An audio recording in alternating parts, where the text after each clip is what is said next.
So okay guys, इस video में हम पढ़ेंगे एक्टिविटी 1.2 से।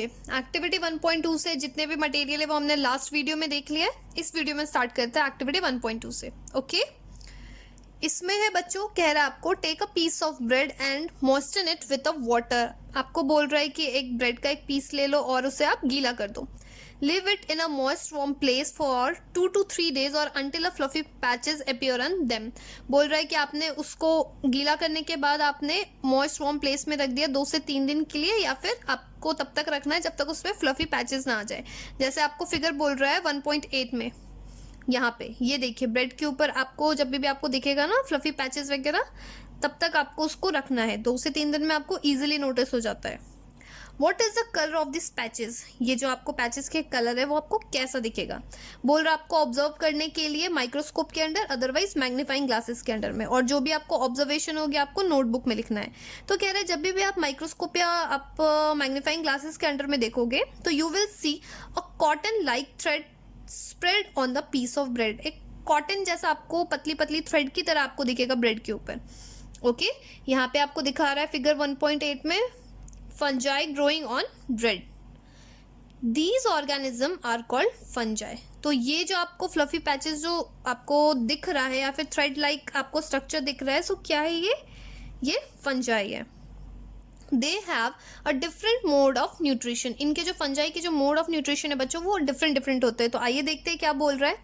They absorb the nutrients from the bread. ये क्या करते हैं फंजाई? ब्रेड से न्यूट्रिएंट्स लेते हैं। This mode of nutrition in which the organism take in nutrients from the dead and decaying matter is called saprotrophic nutrition. So इस type के nutrition को हम क्या बोलते हैं बच्चों? saprotrophic nutrition. It means वो किससे आपका फूड ले रहे हैं, न्यूट्रिशन कहाँ से ले रहे हैं? डेड एंड डिकेइंग मैटर पे ले रहे हैं, क्योंकि ये डिकेइंग है ना, ये सड़ा हुआ आपको ब्रेड है, उससे आपको न्यूट्रिशन ले रहा है। सो दैट्स वाई इसको हम बोलेंगे saprotrophic nutrition. Such organism with saprotrophic mode of nutrition are called saprotrophs. So इस टाइप के न्यूट्रिशन को आप क्या बोलते हैं बच्चों? सेप्रोट्रॉप्स। ठीक है। Fungi also grow on pickles, leather, clothes and the other articles that are left in a hot or a humid weather for a long time. आप बोल रहे हो कि फंजाई को इसमें कह रहा है आप बहुत इजीली देख सकते हो। आप कभी अचार में देखते हो, अचार में लग जाता है फंजाई, लेदर में, ठीक है, या किसी कपड़े में, या कोई भी चीज़ जब आप हॉट या ह्यूमिड वेदर में आप छोड़ देते हो। मोस्टली आप देख सकते हो जैसे बारिश के टाइम पे काफ़ी चिपचिपा होता है, ह्यूमिड वेदर, उस टाइम पे आप काफ़ी इजीली नोटिस कर सकते हो। During the rainy season they spoil many things. ठीक है, रेनी सीजन में ask your parents about the menace of the fungi in your house. कहाँ कहाँ लगते हैं फंजाई आपका, वहाँ पे बोल रहा है। The fungal spores are generally present in air. तो फंगल स्पोर्स कहाँ मेनली प्रेजेंट होते हैं? एयर में प्रेजेंट होता है। ठीक है। When they land on wet and warm things they germinate and grow. तो जब भी वो एयर में तो प्रेजेंट है, बट उसको जहाँ पे भी वेट एंड वार्म प्लेस दिखता है वो जर्मिनेट एंड ग्रो होने लगता है। Now can you figure out how we can protect our things from getting spoil. तो आप स्पॉइल जो आपकी चीज़ें हो रही है आप कैसे उसे बचा सकते हो? या तो ये हो सकता है आप रेगुलरली क्लीन कर रहे हो, ठीक है, या फिर जिस एरिया में जिस रूम में आपका सामान रखा है बारिश के दिन में, तो आप गेट हमेशा बंद मत करके रखो, आप थोड़ी देर गेट खोल दो या फिर फ्रेश एयर आने दो या सनलाइट आने दो। तो इससे क्या होता है आपकी जो चीज़ें है वो स्पॉइल नहीं होगी। ठीक है। Some organisms live together and share both the shelter and nutrients. तो कुछ organism क्या करते हैं? शेयर करते हैं। कैसे? शेल्टर एंड न्यूट्रिएंट्स को कैसे? आगे बात करते हैं। This relationship is called symbiosis. तो इस रिलेशनशिप को हम क्या बोलते हैं बच्चों? सिम्बायोसिस। फॉर एग्जाम्पल, आपको एक एग्जाम्पल दे रखा है, certain fungi live inside the roots of plants. कुछ कुछ फंजाई कहाँ रहते हैं? प्लांट्स के रूट्स में। The plants provide nutrients to the fungus. Plant उससे न्यूट्रिएंट्स प्रोवाइड कर रहा है और in return fungus provides water and certain nutrients. तो इसमें आप देख रहे हो, इसमें रिलेशनशिप आपको दिख रहा है।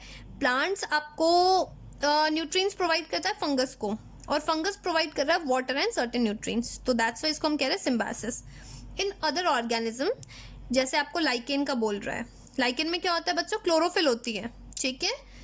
विच N alga and a fungus live together. तो लाइकेन में क्या हो गया आपका? फंगस एंड एल्गा रहते हैं साथ में। The fungus provide shelter and water and minerals to the alga. ठीक है, तो फंगस आपको 3 चीज प्रोवाइड कर रहा है, शेल्टर, वाटर एंड मिनरल्स। किसको? एल्गा को, या फिर एल्गी को बोल सकते हो। इन रिटर्न एल्गा क्या करता है? आपको provides food to the fungus, क्योंकि एल्गी के पास हमने पढ़ा था क्लोरोफिल होता है, तो वो आपको फंगस को फूड प्रोवाइड कर रहा है। ठीक है, अब हम देखते हैं बच्चों यहाँ पे 1.5 में how nutrients are replenished in the soil. आपका जो न्यूट्रिएंट्स है कि खत्म क्यों नहीं हो रहा सॉइल से?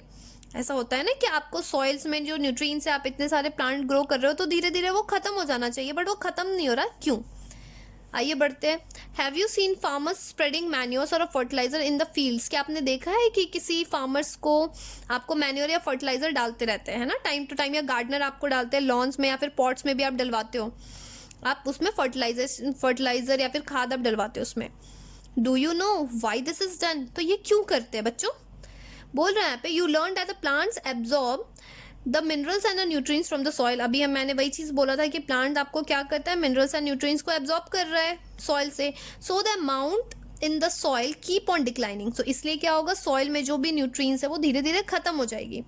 सो fertiliser and manures contain nutrients like nitrogen, potassium and phosphorus. तो जो हम खाद डालते हैं, जो हम फर्टिलाइजर या मैन्योर डालते हैं, तो उसमें क्या आपको मेनली प्रेजेंट होता है? आपको nitrogen, potassium and phosphorus. These nutrients need to be added from time to time to enrich the soil। तो इसको क्या करते हैं हम, कुछ कुछ टाइम पे हमें एड ऑन करते रहना होता है कि सो डैट कि आपको जो सॉइल की जो न्यूट्रिएंट्स है वो खत्म ना हो। ठीक है, we can grow plants and keep them healthy if we can fulfill the nutrients required of the plants। So usually crop plants absorb a lot of nitrogen and the soil become deficient in the nitrogen। तो इसलिए क्या होता है, mainly जब आप भी देखोगे जो क्रॉप प्लांट्स है वो नाइट्रोजन को एब्जॉर्ब कर रहे, तो जब आपका कंटिन्यूसली आपका एब्जॉर्प्शन हो रहा है तो क्या होगा, आपका डेफिशिएंट होने लगेगा नाइट्रोजन का। Okay, you learn that through the nitrogen gas is available in the plenty in air, plant cannot use it in manner they can use carbon dioxide। तो क्या बोल रहा है आपका प्लांट, तो आपको कार्बन डाइऑक्साइड आराम से आपको कहते हैं ना एब्जॉर्ब कर रहा है या फिर टेक इन कर रहा है, बट नाइट्रोजन नहीं कर रहा है। ठीक है, नाइट्रोजन जो हमें पता है वो मैक्सिमम अमाउंट में प्रेजेंट है, 78% आपका नाइट्रोजन प्रेजेंट है, बट वो इजीली नहीं ले पा रहा है आपको। They need nitrogen in the soluble form. तो प्लांट को नाइट्रोजन कैसा चाहिए, सॉल्युबल फॉर्म में चाहिए। The bacterium called rhizobium can take the atmospheric nitrogen and convert it into a usable form. तो क्या है, एक बैक्टीरिया जिसका नाम है राइजोबियम, ये क्या करता है, आपको एटमॉस्फेरिक नाइट्रोजन को आपको यूजेबल फॉर्म में कन्वर्ट कर देता है सो डैट प्लांट उसे इनटेक कर सके। बट राइजोबियम के not make its own food. ठीक है, राइजोबियम के पास आपको ये चीज़ है कि वो एटमॉस्फेरिक नाइट्रोजन को यूजेबल फॉर्म में कन्वर्ट कर सकता है, बट राइजोबियम अपना खाना खुद नहीं बना सकता।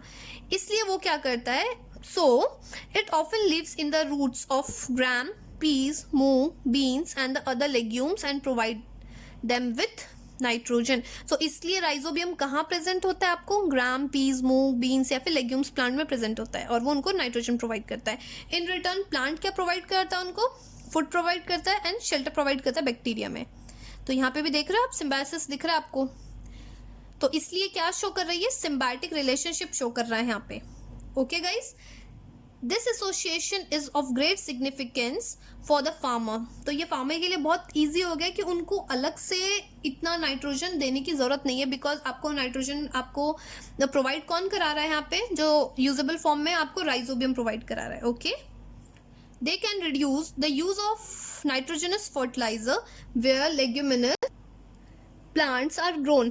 तो क्या कह रहा है, जहाँ पे भी लेग्यूमिनस प्लांट आपके ग्रो कर रहे हैं तो वहाँ पे आपको फार्मर्स को बहुत ज़्यादा फर्टिलाइजर देने की ज़रूरत नहीं है।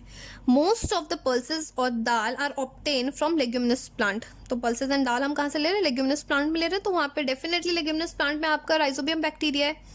Okay, in this chapter you learn that most of the plants are autotroph. हमने पढ़ा है कि प्लांट्स क्या है, मोस्ट ऑफ द प्लांट आपको ऑटोट्रॉप्स है, मीन्स जो अपना खाना खुद बना रहे। Only a few plants are parasitic और सैप्रोफिटिक। ठीक है, पैरासिटिक और सैप्रोफिटिक के कुछ plant, they derive nutrition from other organism. ठीक है, हमने पढ़ा है कि वो अपना न्यूट्रिशन कहाँ से ले रहे, बाकी दूसरे डिफरेंट ऑर्गेनिज्म से। All animals are categorized as heterotrophs since they depend on plants and other animals for the food. तो इसको किसके अंदर बच्चों कैटेगराइज किया है? हेटरोट्रॉप्स के अंदर, क्योंकि वो डायरेक्टली और इनडायरेक्टली किस पे डिपेंडेंट है? प्लांट्स पे, फूड के लिए। ठीक है, अब बोल रहा है can we say that the insectivorous plant are partial heterotrophs. तो इस चीज को समझना है यहाँ पे क्वेश्चन बोल रहा है आपको कि क्या इंसेक्टिवोरस हमारा पार्शियल हेटरोट्रॉप्स है? तो हाँ है। अब वो पूछेगा क्यों, रीजन बताने के लिए। तो इंसेक्टिवोरस प्लांट बच्चों अपना खाना खुद बना लेता है वो, पर प्रॉब्लम कहाँ आती है उसको? कुछ वाइटल न्यूट्रिएंट्स होते हैं जो वो खुद नहीं ले सकता। आप बोलोगे क्या? तो जैसे नाइट्रोजन हो गया, ठीक है, इंसेक्टिवोरस प्लांट नाइट्रोजन आपको खुद नहीं बना सकता, या एटमॉस्फेयर में प्रेजेंट है तो वो खुद नहीं ले सकता। ठीक है, तो इसलिए आपको ये क्या हो गया? आपका पार्शियल हेटरोट्रॉप्स कहते हैं, बिकॉज ये डिपेंडेंट है, पार्शियली डिपेंडेंट है, नॉट फुल्ली। ओके, तो आपको ये चैप्टर समझ में आया हो तो लाइक करिए, शेयर करिए, सब्सक्राइब करिए।